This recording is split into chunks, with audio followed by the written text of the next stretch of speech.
formed up. Brocky hasn't done that, and the field is now set. We're only about 15 seconds away. There's Wayne Gardner, Larry Perkins and the Castrol Commodore alongside. And we expect a blinder here from John Bowe, but the start is going to be critical for all of them. 10 seconds away. What a wet Sunday afternoon at Sandown. Set to go. Racing. Perkins wins it by a country mile, and Jimmy Richards goes down the outside, but that's no passing routine to make it into the first corner, because Gardner switches right across the racetrack to cover the bets and goes in, but he's probably got in a bit on the deep side. Crompton in amongst them. Dick Johnson is there, and Larry Perkins fishtailing as he comes out of there. And we've had one of the PJ cars go off. It's Glenn Seton, the number 30 car. He is having a terrible day, almost as woeful as last year. So Seton goes out after coming together with another car, but Perkins picks up the pace as Jimmy Richards tries to get alongside Wayne Gardner, and will get the run up the back straight. So already Jimmy Richards is on the move. Big start from Jim Richards, launched off the second line, pushed his way through the pack, and here they are side by side as they come across the top for the first time. He pushes through on Gardner.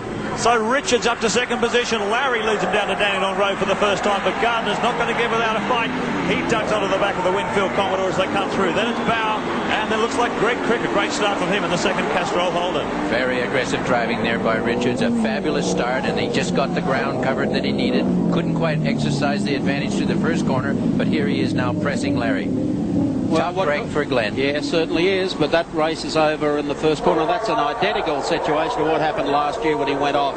Gardner's car gets sideways and jerks out of that turn as they come and work the front straight here at Sandown before a packed grandstand.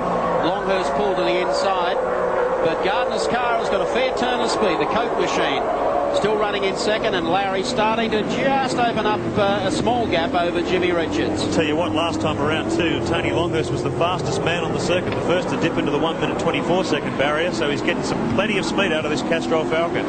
Yeah, that's 1:24 seconds versus a pole time of 1:12.8 in the dry. So about 12 seconds difference is about normal. 10 to 12 seconds is the differential when it's raining. Here comes Wayne Gardner, has more than a look up the outside, gets a little bit friendly there with Richards. He's got plenty of poke. No shortage of grunt from the Coke Chevy in a straight line. Just wait till these guys get their new engines for Simmons planes. They'll be like absolute rockets, I'd imagine. The interesting thing is just watch Longhurst starting to come into the equation. Richards started like a house on fire, but has gone back. He's dropping back through the pack so early in the race. As Gardner makes the first move, passes Richards, and it won't be long before Tony Longhurst is down the inside of Gentleman Jim. Jim does seem to have faded a bit. He may have a car problem, but whatever it is, he's being gobbled up here fairly... very, very neatly too, Alan. Yeah, right, very smooth move on the inside by Longhurst there. Covers his tracks as they switch back onto the main straight once again. So it's two Dunlop shot cars and two Yokohama shot cars in the first four, and the two Dunlop shot shell cars. And the track conditions are changing. It's not quite as wet as the first heat, and if the rain holds off for a few more laps yet, we may see a dry line emerging. So now the two shell cars, John Bowe and Dick Johnson, move up behind Jimmy Richards. Jimmy must be in trouble here. He's slipping back through the pack. His time slipping down too. Last time around a 1:27.4, so the car getting very taily, as you can see there. Perhaps lacking a bit of might have lost the cylinder. It could be engine that's just sort of putting the damper on his straight line speed. Yeah. He's still reasonably fast through the corners, but here we've got John Bowe saying, if you don't mind, mate, here I come. How close do you want to be? Tries to get the slingshot off the back of the Winfield Chevy. He's done it too. Moves a lot on the outside, covers his tracks as they come down to this very fast part of the circuit. John Bowe trying to make up for that accident he had on the first corner of the first heat.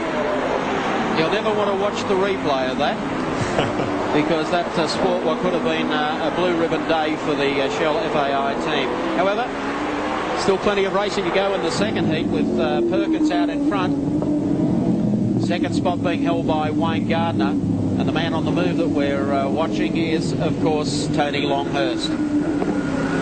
Dick Johnson, we've been watching, carries our Dunlop race camp. Jim's gone into the pits. Enough of this, he said. Whatever it is, he feels he might be able to get it fixed in a hurry. He's coming in fast enough. Someone of Jim Richards' calibre and his proven skills, so are they going to change the tyres? Oh, well. They've been struggling for grip there. Certainly the car was getting very taily, particularly under power, trying to put the power down the slower corners here. New rubber goes on. It really has stopped raining, and with this being a 28 lap heat tire choices towards half distance or even a little later. Well, Jimmy had no choice. It looks like he's gone back onto a full wet once again. The track is still certainly wet enough for that. Gets back into the race. That'll drop him right down the order. There's Wayne Gardner, the co-Commodore, having a great day. He's deserved one of these for a while. Yes, they've worked hard all year and not necessarily with the results they would have liked last year, but I think they've served notice here today that they're going to be a force to be dealt with this season, 95. I think the really telling thing in that interview he had with Andy just before the race, he said in the first heat, I'm just trying to stay out of trouble. Like, just keep the car straight, keep it clean and undamaged, and just keep racking up those points. That's the way you win the championship. Got to finish to win. You've got to finish. Tony Longhurst. Just see the next time around, but the visual gap seems to be closing. He is absolutely storming through the field in this Falcon. He's going to give David Scanlon from Castrol a great day here. If his first appearance, he can get up and run second to Larry Perkins in the second heat. There's the gap as Longhurst again works all that spray to the inside of the circuit. Perkins goes through, Wayne Gardner, then it's Tony Longhurst. John Bowe next, followed by Dick Johnson. That's the running order. The Ford starting to get a little bit closer to the tail of the Commodore. And look at the water still there. Plenty of water everywhere. If your tyres do heat up, there's a couple of spots on this racetrack that will cool them down ever so quickly. Very quickly, mate. A couple of the other cars, you notice, have been fairly taily out of the corners as they snap the power on. The Longhurst car, not so much. He's been driving it very straight, feeding the power on. He really has been concentrating on chassis setup this weekend, and no doubt he had to play around with the car in between since the last heat. The car seems to be behaving itself far more. It looked fairly unruly in the first heat. It was getting very physical with it, but the car just seems to be working much better. Bowe, meanwhile, is also working increasing the pressure. Yeah. So Longhurst, with his mirrors full of Shell FAI, as he tries to close the gap on Gardner at the same time defend his position for Bowe. Difficult job in these wet conditions. Well, he started off making inroads on Gardner in the last 2 laps. He's been more content in trying to fight off John Bowe, and Gardner's got away by a car length again. Well, that's interesting. Look at the drive out of that corner. He's obviously springing out of the corner fairly well, and then when he gets in a straight line, he holds his own with the Shell FI4, but Bowe takes advantage of the draft. He goes to look down the outside, come under the bumps into turn 1. Let's see if he can do anything. Oh, he gets a little bit sideways on the brakes. That was only to let John know, no, don't have a go there. Obviously wary of coming off there in the first well lap. He sneaks up the inside. Here he is. He's done it. That was extremely good move. Maintaining the pressure. Nicely capitalizing on the initial move that he tried to set up at the end of the straight, which was difficult for anybody. Well, you can see he's continuing that momentum now. We've got one of the cars in the pits. Is that Brocky? Yeah. Peter Brock in trouble. Having a wretched day, starting from pit lane for the second heat. And looks like new tyres going onto the car. A bit of a brief chat with the engineer, Ron Harrop, there. Not in a great rush. Not breaking their neck with that one. They wouldn't want to be doing that at Bathurst. Brock will light him up on his way back into the race, but well down the order right now. I think he's back in 16th position before he came to the pits that time. Here's our race leader, Larry Perkins, still in control, and you can see the track is drying out. He's brought it down into the 23-second bracket now, 1:23.7 the last time around, so the track and a dry line certainly emerging here. And may even have to start looking for a wet line again. It could get too dry and the tires get too hot. They head down, Larry Perkins. There you can see Longhurst. Once again, he's been chasing the wet groove. Checking them out for you on the Shell race score. Larry Perkins leads race number 2. Wayne Gardner runs second. John Bowe is third. Tony Longhurst fourth. And rounding off all those forwards, Dick Johnson in fifth. We've been following Tony Longhurst and Dick Johnson. Longhurst running fourth on the road as Johnson closes it up on the inside and passes. So Johnson now moves up. Nice braking. And the Fords start to head towards the tail of a couple of Commodores in this second race today in rather atrocious conditions at Sandown. And Larry Perkins is probably catchable. He's not that far in front of Gardner. He's been able to put that lap car between himself and Gardner at the moment, try and stretch out up the back straight. Well, I think it's fair to say John Bowe is lit up here. He's definitely got Wayne Gardner in tow. This is just or the other way around. This is just the situation that Larry would have wanted. He's opened the gap to 2.9 seconds over Wayne, but now Wayne's got his mirrors full of Bowe. That's really going to slow him down a bit and let Larry build on that useful gap that he's got at the moment. Bowe comes really fast under brakes as they come over the top. How brave is that? Ooh. Takes him under brakes. Still a wet track. Shiver City. Unbelievable stuff for Bowe. That'd get the hair on your back bristling. That would have taken real commitment on the limit of adhesion to do that on the outside, on the inside, I should say, of Gardner as they came over the top of the hill. Brave stuff, but Bowe really is on a charge. Oh, Claude Georgie. Wayne just helped him. Minor bounce. Didn't hurt it. He might actually even get out of there if he the windscreen wipers work. Where he started. The ex-Peter Jackson Falcon proving a bit of a handful for the rookie in these very slippery conditions. Well, this is a tough baptism for all of these fellows with their new cars or their first outing. Still wet down this part of the track as Thomas Mazzera comes into the pits. Was running 7th. Definitely not having a good day today. This is life. What's the problem, Andy? Yeah, no major problem. They're just taking off the full wets. They've still got a wet compound just with 3 grooves in it for drainage. They're back out, and I think you'll find Thomas will only drop 2 positions. They're honing up on their pit skills. That's good to see, but I don't think they really needed to be in the pits today. Well, it may not be a bad strategy because we're only 16 laps into this 28-lap heat too, and if the track continues drying out that fast, these other guys may be forced in and they may find themselves in the box seat. Look at that brake lock up there all the way down. Dix wouldn't want to do that too many times. It's indication that the track conditions are not consistent. It's very, very hard on the driver. He tries to do his best and duplicate every lap as it goes by, one after the other, but the track conditions changing so quickly, it's hard to keep on top of it. Shell Falcons confirming their dry track form. They're both going a lot quicker. Now the track's getting drier and drier. Bowe is the first guy to drop into the 1-minute 22-second barrier. He's 6/10 or so quicker than Larry that time around, so he's taking big chunks out of the leader, and here's his teammate Johnson in 4th, closing in on Gardner, so getting very close. Here's Longhurst, the man who was running in 5th position, slipping back through the field. He's going for more of an intermediate tyre by the look of it. Yes. So track conditions really dry. How's it look down there, Andy? Yeah, you're exactly right, Mark. He is going for the intermediates, and you can see a lot of the teams all looking and seeing what everyone else is putting on. This is where tactics and strategy come in. Of course, we just saw Mazzera in, and he put on the wet compound. Now Longhurst is putting on an intermediate. It is a guessing game down here at the moment. A bit of trouble on the back here. It looks like they might have got a thread or a nut, not wanting to go on. Well, you're watching it all in the pits. There he went there. Here we have Larry out in front. Yeah, 2.4 seconds the gap to Bowe in 2nd place last time around. Let's see if JB's been able to close that at all. He's certainly cutting quicker laps than Larry at the moment. Last time around, 6 or 7 tenths faster. Look at that.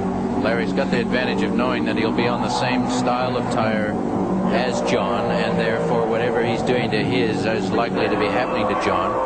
But I would suggest that if any one of these 2 cars goes in, the other has to follow immediately. Yeah, 10 laps to go. Fascinating contest. Gardner back in the background trying to fend off Dick Johnson. They're both chasing the wet line to the left side of the circuit. Then they come back to the outside here to set themselves for the corner at the end of the front straight. And the gap between Perkins and Bowe that time around under 2.3 seconds, but Larry matching Bowe. Both slipped back into the 1-minute 23-second bracket that time, maybe hitting some lap traffic. But the track's certainly getting quicker, as you can see by the pit stops. Guys starting to really think about coming in now and putting some drier weather tyres on. So we go with Dick Johnson in 17. And at the moment, Gardner doing a pretty impressive job of holding Dick off at the moment. Virtually no rooster tail coming up, and in fact you can see the browny gum dirt starting to form on Dick's windscreen. Still some water naturally, but not the big rooster tails that we've seen earlier this morning. Yeah, there's a bit there to cool the tyres down and down the front straight as well. They jump beneath the Dunlop bridge, a little twitchy that time, the Shell Falcon. Bit of wheel spin there, you can hear. So still not ideal conditions by any stretch of the imagination, but compared to what these fellows have had to put up with, this almost seems like a sunny day. Here, watch Johnson. As they come onto the straight, they both tend to hang across to the left side of the racetrack. That's where all the water is to cool down those tyres. That's one spot where it is wet. And there's one other spot down here after they've taken the left-hander. Tell you what, at the front of these two, Bowe is closing the gap to Perkins. Has gone under 2 seconds now. It's just cut a lap 0.4 of a second faster than Larry, so Bowe appears to be the fastest man on the track at the moment. Here they are. Got a lap car, David Attard in the Alcare air conditioning car. He's got Bowe right behind him as they come up the back straight. Gives Bowe the signal. John shoots through on the inside as he tries to make an impression on Larry. We go back with Dick Johnson, the Dunlop race cam, as he tucks under the wing of the Coke Commodore as they're coming up toward the rise. Millennia Bumbo from the Ford small block V8 as he shoots down the inside of Gardner. Very tidy move from Dick. The crowd and the grandstand are going crazy. Johnson moves up to third position, so it's Perkins, Bowe and Johnson in the top three. All right. It's a good move from Dick Johnson there. He calculated that well. Top 6 runners all on Dunlops. Yeah, telling picture, isn't it? So if one's in, they're all in. Whoa! Just as we said that. Oh, well done, Wayne. He saved it. Well, you saw how he read that. He read that beautifully. Wayne Gardner saved the day there. Not only did he save his own car, he didn't manage to T-bone Dick. So Johnson just read that perfectly as Dick started to go. He's only gone up there to cool down the tyres, obviously. He'll be mad at himself. Just a bit. Blue brings you the replay as Dick sets it all alight. Gardner misses. Good evasive action there. Just a bit too much momentum going into that corner, and all that hard work goes to waste in the grass. Wayne gets a little bit sideways as he flicks it into the switchback coming onto the back straight. So he survives. As Alan said, very nice evasive driving from Gardner there. He's really staying out of trouble in 95, isn't he? Keeping the car, hasn't got a scratch on it all day. In very, very trying conditions. He's been running door to door with the other guys, and still hanging in there in third position. Here comes Larry down the inside of Mark Poole. Not wanting to waste any time, fortunately. Young Paul Romano is there as well. Last time through it was 1.6 seconds, the gap between first and second, so Bowe's making little inroads on Larry all the time, nibbling away at this lead he's got. Falcon appears to be the faster car on the track at the moment. We only need one shower or burst of rain and the whole situation can change again. Keep in mind these guys are on full wet weather tyres, and they're going to be looking for every little puddle they can find to keep the temperatures down as the track continues to dry out. 7 laps to go. The chase is on. Yep, see them duck off the ideal racing line over into the puddles to drop the temperatures down on the tyres and try and hold them together. It's going to be very, very challenging if we don't get another shower for these guys. And that's the problem with the wet weather tyre, isn't it, Alan? It gets so hot that the compound destabilises and actually begins to fall apart underneath you, doesn't it? Starts to mumbo jumbo under the weight of the car.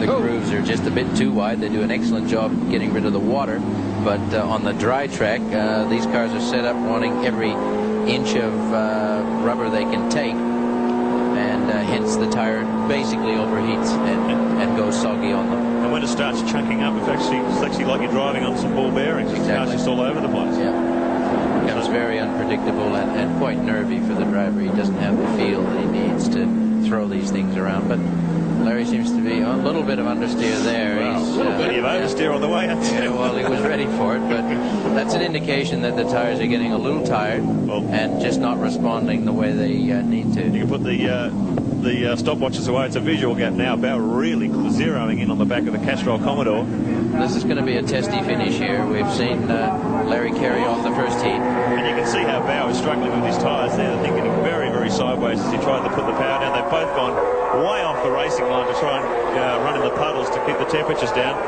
They're running out of water pretty quickly. They are. Well, if he gets any further over to the left, he'll win the 1,200-metre hurdle.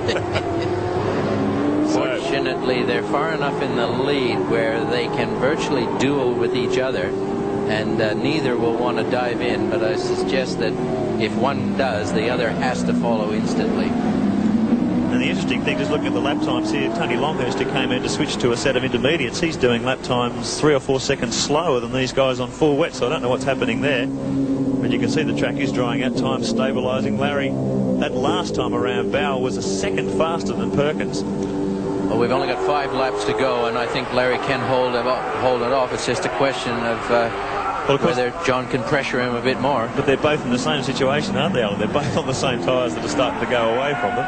Oh, did a little skid there. Perkins. It wasn't Perkins, and it wasn't JB. So he continues to stalk Larry Perkins. They'll take the signal with 4 laps to go, 5 laps to go next time by. So Bowe, look at him trying to get the power on. As the car is straight, you can see it moving sideways there as he's trying to put the power on in very, very difficult conditions for these guys. Larry moves off the racing line, tries to pick up a few more puddles, but they're running out of water on that side of the track.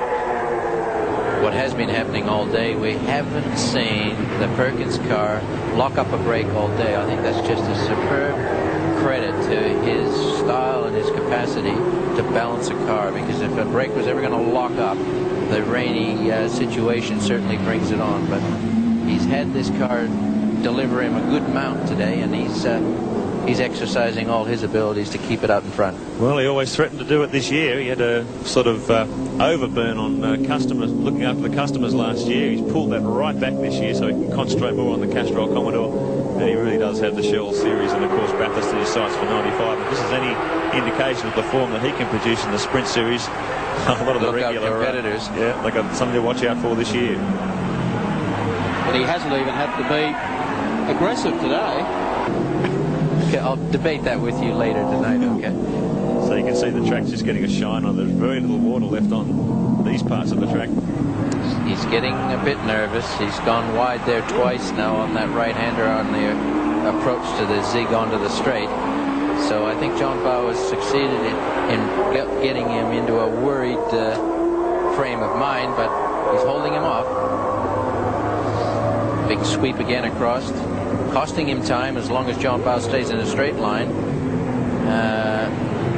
But John really not close enough yet to take what you call a threatening passing maneuver. Larry hasn't missed a puddle for the last 2 laps. He knows where they're at. Little brings the power on. Just feeds it on out of here. And he's up the straight again with JB in hot pursuit. Wayne Gardner, we mentioned before, doing a great job running in 3rd place, the Coke Commodore, after that scrap with Nick Johnson. Then Johnson spun. That gave Gardner a very handy 3rd and not too much pressure. Whoa, got one in trouble. Bowe in the Daily Planet Falcon. At the bottom of the S says, come on, boys, push it, just push it straight ahead. That's all you have to do. Yellow flags waving. Larry and John had a good look at that. This will get. Oh, what's Bowe doing? Oh, he's gone over the inside. Boy, that looked dramatic. That got the. You never forgive yourself. You went over the inside and then had a puncture on it later. Oh no! Like he was heading for a T-bone with the car there, but he was going right over the ripple strip. Look, it's a shorter distance, another chance to make up a couple of litres on Perkins. Not only that, the grass was a little wetter than where Larry was. Here's another look. He decides at this stage. Have a go up here. Boy, that was an instant decision, John Bowe. He knew exactly what he wanted to do. He had a millionth of a second to decide it, and he did it. Didn't put a scratch on the car, and look here, still on Larry Perkins. Oh, Larry's trying to steam up the inside of Mark Paul. That slowed him down a heap of time. Let's see if Bowe can capitalise on that. Splashes through the puddle at the bottom of the hill. Bowe's been able to make up a fraction of time there. Yeah, Mark Poole did a good job again. Stayed out of trouble, backed off, let Bowe go through. He didn't want to be part of that, and they're starting to close it down. John's definitely in the slipstream now. He's going to have the advantage of having that Commodore help him get up the back straight with a little toe. 2.5 laps remaining in this second race of the opening round, Shell Touring Car Nationals from Sandown. Larry Perkins gets plenty of support at the top end of the circuit. And look at Bowe, man on a mission here. It's lightning. So he heads for the grass again. No, follows the conventional line through the corner. Got it out of there. That was a good move. And he got out of there quick. Oh, Larry's missed a gear. Yeah, you can hear him struggling there. Bowe's got a much faster run out of the corner, but Larry covers his tracks. Let's see if Bowe can switch across and nail him on the left-hander or to the main straight. He's running out of options. Doesn't happen very often, but it can. 6-speed gearbox, there's plenty of them there to... Whoa, look at him trying to get the power down and block his tracks. He better go right now, or left rather, yeah. See if Bowe goes for a tyre cooling operation, or whether he's going to just stick it in there and try and overtake him. The crowd goes mad as they come across the start-finish line. Oh boy, look at this. Under brakes here again. This was treacherous territory for Bowe in Heat 1. 2 laps to go. Boy. And Larry's then got to try and back it up to make sure he doesn't wind up on the wrong side of the road. Terrific stuff from these two. Holden forward. The brand new aero kits, the brand new cars, and boy, aren't they competitive. Larry gets it really sideways as he tries to cover his territory once again. Onto the back straight. This must be such a difficult situation, Alan. You're trying to conserve your tyres and you're also trying to drive aggressively to beat the other guy. And driving a little, I think John's got him this time, but no, Larry's very, very defensive. He's placed it very nicely, but John's got a big slingshot there. I think you can say... Larry's going to hold his ground here. This will be exciting as they come over the top into the left-hander. Perkins. Oh, mate. Gutsy stuff. Bowe tried it around the outside, the conventional line, but Perkins just enough strength there. Went in really late under brakes. The crowd are going crazy. This is a fantastic duel. Well, if you're John Bowe, you've got to figure out where it's going to happen. He's just about driven Larry mad so far. Whoa, Larry's lost it. He went in a fraction too deep there. That's pressure driving from JB. Almost exactly what Dick Johnson did, but John achieved his objective. He forced him into it without touching him. And Larry will be kicking himself. Look at this. Ford flags are flying. 1 lap to go. John Bowe saved the best for last at Sandown today. Second spot still held by Larry Perkins, and third place by Wayne Gardner. So no chance that Wayne Gardner is going to dislodge, if you like, Larry Perkins for second. Let's talk about professional driving. There's two guys that took it on and just said, I'm going to do something with this race. John Bowe obviously very unhappy with his performance in the first heat. Talk about redeeming himself. Superb drive here in the second heat at Sandown. Well, he moves up the back straight. Perkins is going to take the points overall on the day because a win and a second, and John, of course, had to play catch-up in that opening heat, but he'll get a tremendous reaction and reception from the spectators because he's driven his heart out here after spinning off in the first race this morning.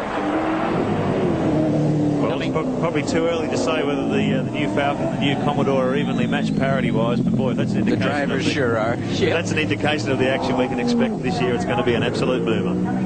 Coming out of the pit turn now for the final time, the checkered flag is at the ready, and so are the folks in the grandstand. They jump to the air as John Bowe comes out of the final corner. Listen to that reaction. A Ford wins race number 2 in the Shell Series here today. John Bowe, the winner.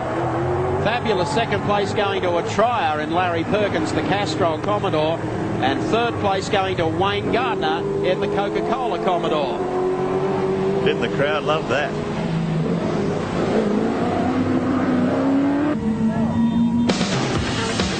Checkered flag time for John Bowe, the winner here today of race number 2. Larry Perkins finished in second, Wayne Gardner was third, Dickie Johnson was fourth, and Neil Crompton fifth. In sixth place, Thomas Mazzera. Seventh, Greg Crick. Eighth place to Peter Brock, a long way down today. Ninth was Jimmy Richards, and rounding out the top 10, Alan Grice in the Pinnacle Commodore. Back at Sandown in just a moment.